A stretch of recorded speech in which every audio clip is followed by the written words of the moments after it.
அன்புள்ள மகர ராசி அன்பர்களே வணக்கம். மகர ராசி அன்பர்களுக்கு 2ஆம் இடமாகிய தன குடும்ப வாக்குஸ்தானத்தில் ராகு இருக்கிறார்.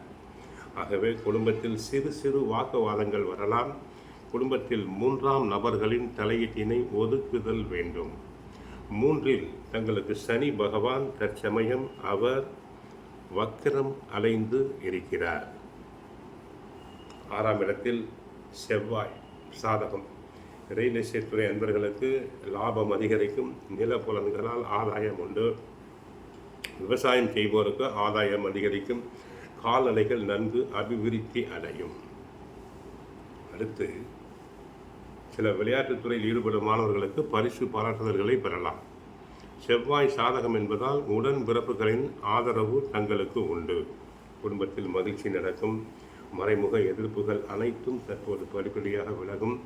சட்ட சிக்கல்கள் அனைத்தும் தங்களுக்கு விலகலாம். அதே நேரத்தில் 2இல் ராகு 7இல் சூரியன் இருப்பதால் கணவருடன் ஒன்றுமில்லாத விஷயத்திற்கு கூட வாக்குவாதம் செய்ய நேரிடும்.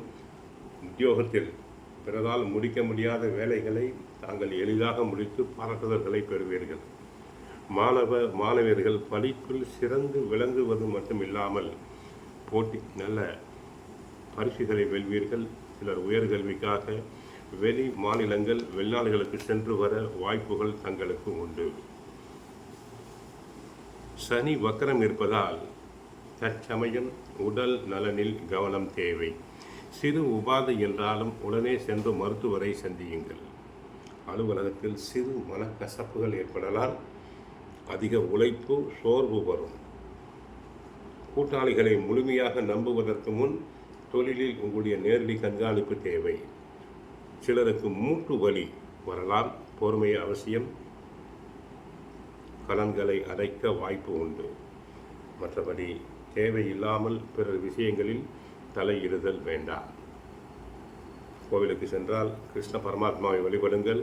வீட்டில் தினமும் சுந்தரகாண்டம், பகவத்கீதை, பாகவதம் பாராயணம் செய்யுங்கள். நன்மைகள் நடைபெறும். வாழ்க வளமுடன். மங்களம் உண்டாகட்டும். ஹரே கிருஷ்ணா, ஹரே கிருஷ்ணா, ஹரே கிருஷ்ணா.